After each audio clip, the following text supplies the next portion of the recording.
তখন স্বর্গের দেবতারা ভাবছে আমাদের ঠাকুর ভগবান শ্রী নারায়ণকে রাবণের দেশে যেতে হবে, লঙ্কায় যেতে হবে। তা হবে না, তা আমরা যেতে দেবো না। ভগবান শ্রী রামচন্দ্রের দেওয়া ঠাকুর বিভীষণ কেন লঙ্কায় নিয়ে যেতে পারলো না? ভারতবর্ষের সবচেয়ে প্রাচীন এবং বড় মন্দির হলো ত্রিচূড়াপল্লী। তামিলনাড়ুর প্রসিদ্ধ মন্দির হলো ত্রিচূড়াপল্লী। ভগবান রামচন্দ্র ত্রিশিরা নামক অসুরকে বধ করেছিল বলেই এই নগরের নাম হয়েছিল ত্রিচূড়াপল্লী।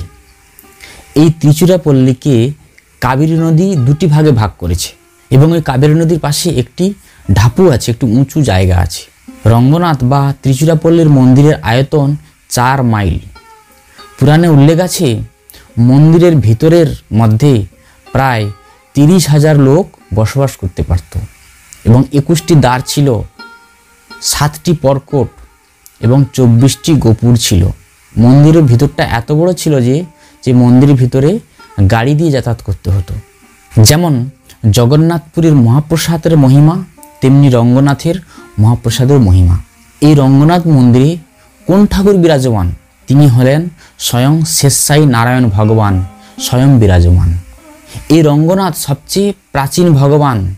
ভগবানের সৃষ্টির যে প্রথম ভগবান তিনি হলো নারায়ণ, সেই ভগবান। একদিন ব্রহ্মার মনে ইচ্ছা হলো যে এই জগতের সমস্ত বৈষ্ণবগণ ঠাকুরের সেবা করে, আমিও ঠাকুর সেবা করতে চাই। ব্রহ্মা যেই ভগবানের থেকে সৃষ্টি হয়েছে সেই শেষশায়ী নারায়ণ ভগবান কাছে প্রার্থনা করলো, হে নারায়ণ ভগবান, আমি চাইছি তোমার এমন একটি বিগ্রহ আমাকে প্রদান করুন যেন সেই বিগ্রহ সবসময় দর্শন করতে পারি এবং আমি সেবা করতে পারি। তখন ভগবান নারায়ণ নিজের হৃদয় থেকে প্রকটিত করে এই রঙ্গনাথ বিগ্রহটি, রঙ্গনাথ মন্দিরের গর্ভগৃহে যে বিগ্রহ আছে সেই বিগ্রহ ব্রহ্মাকে প্রদান করলেন। এই প্রকটিত রঙ্গনাথ ভগবানকে বহু বছর ধরে ব্রহ্মা নিজে হাতে সেবা করেছে। ইক্ষ্বাকু ব্রহ্মার তপস্যা করেছিল। তা ইক্ষ্বাকুর তপস্যায় ব্রহ্মা সন্তুষ্ট হয়ে ইক্ষ্বাকুকে বলল, তুমি বর প্রার্থনা করো। তখন ইক্ষ্বাকুর মনে মনে ভাব হলো যে ভগবান এই রঙ্গনাথকে আমার দরকার। তো ভগবান রঙ্গনাথের উপর ইক্ষ্বাকুর মন চলে গেল। তখন ইক্ষ্বাকু বলল, আমাকে রঙ্গনাথ ভগবান প্রদান করুন। তখন ব্রহ্মা রঙ্গনাথ ভগবানকে ইক্ষ্বাকুর হাতে প্রদান করলো। তখন রঙ্গনাথ ভগবান সূর্যবংশ পরম্পরায় চলে এলো। কেন ইক্ষ্বাকু ছিল সূর্য বংশের, তা এই বংশ পরম্পরায় হতে সূর্যবংশ রাজার কাছে ভগবান চলে এলো। তখন ছিল কে কে? রঘুজি, দিলীপজি, অজ এবং দশরথজি এই রঙ্গনাথ নারায়ণকে খুব সেবা করেছে এবং ভগবান রামচন্দ্রও এই রঙ্গনাথ ভগবানকে খুব সেবা করেছে। যখন ভগবান রামচন্দ্র রাবণকে বধ করে অযোধ্যায় ফিরে এসেছিল তখন সবাইকে রামচন্দ্র ভগবান বলেছিল যে তোমরা যে যা খুশি চাও আমার কাছ থেকে চেয়ে নাও। তখন সুগ্রীবজি, হনুমানজি, অঙ্গদজি এইভাবে এক এক করে সবাইকে বর প্রার্থনা করতে ভগবান রামচন্দ্র বলল। সবাই মনে মনে ভাবছি হনুমানজি তো খুব বড়ই ভক্ত, দেখি ও কি বর চায়। তখন রামচন্দ্র বলল, হনুমানজি বর প্রার্থনা করো। তখন হনুমানজি বলেছিল যে এক পদ নয় প্রভু, আমি 2 পদ চাই। দেখেছো দেখেছো দেখেছো হনুমান নাকি বড় ভক্ত, নিষ্কাম ভক্ত। আর এখন যেই বর পাওয়ার সময় হয়েছে তখন একটা নয় 2টি বর চাই। তখন মনে মনে সবাই হনুমানজির প্রতি এরকম মনোভাব করছে। তখন ভগবান রামচন্দ্র হনুমানজিকে বলল, হনুমানজি 2 পদে কেউ কোনোদিন বসতে পারে না, 1 পদেই বসে, তুমি 1 পদ চেয়ে নাও। তখন হনুমানজি বলল, হে ভগবান, আমি কোনো সিংহাসনের পদ চাইছি না ভগবান, আমি আপনার 2টি চরণ চাইছি। সব সময় আপনার চরণে যেন আমি নিবাস করতে পারি, আমি সব সময় আপনার চরণে যেন আমি বিরাজ করতে পারি। রামচন্দ্র তখন সবাইকে, সুগ্রীবজি, জাম্ববন্ত সবাইকে বিদায় দিয়েছিল, কিন্তু হনুমানজিকে কোনোদিন রামচন্দ্র ভগবান বিদায় দেয়নি। তারপরে বিভীষণের বর চাওয়ার পালা। তা বিভীষণ মনে মনে ভাবছি এই রঙ্গনাথকে তো ভগবান রামচন্দ্র সেবা করে, আমি কি করে চাইব। বিভীষণ মনে মনে ভাবছে যে ঠাকুরজিকে কি করে ঠাকুরজি সেবা করতে পারে, ঠাকুরকে কোনোদিন ঠাকুর সেবা করতে পারে? তা ভগবানের কোনো সেবা করার দরকার নেই, ঠাকুরের সেবা ঠাকুর কি করে করবে, ওর সেবা করার দরকার নেই। তখন ভগবান রামচন্দ্রের কাছে এই নারায়ণ রঙ্গনাথকে প্রার্থনা করলেন।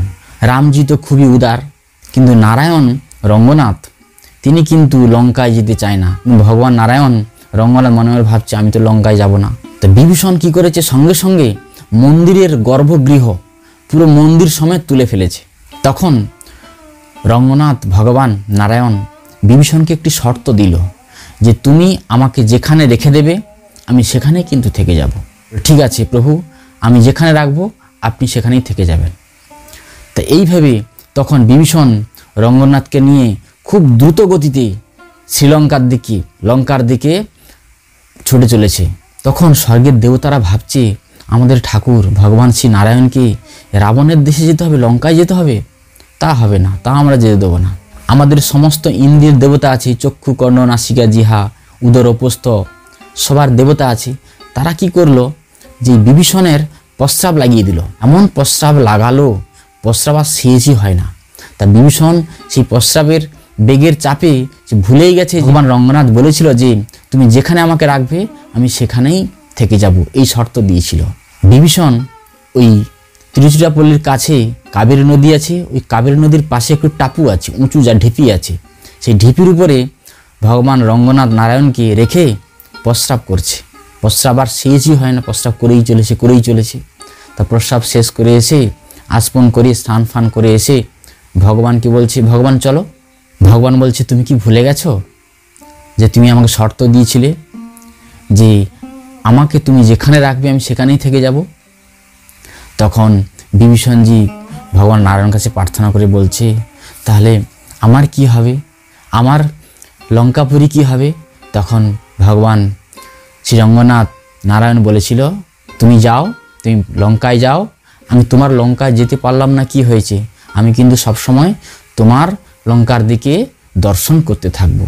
তাই এই ভারতবর্ষের যত প্রাচীন বিগ্রহ আছে, ভগবানের মন্দির আছে, সবার মুখ পূর্ব দিকে, শুধু ওই শ্রী রঙ্গনাথের মন্দিরের মুখ শুধু দক্ষিণ দিকে। তাই এখন অবধি ভগবান নারায়ণ লঙ্কার দিকে দর্শন করে। তাই জন্য ভগবান শ্রী রামচন্দ্রের দেওয়া ঠাকুর বিভীষণ তার লঙ্কায় নিয়ে যেতে পারল না। আবার পরবর্তী ভিডিওতে দেখা হবে। সবাইকে বৈষ্ণবীয় প্রণাম।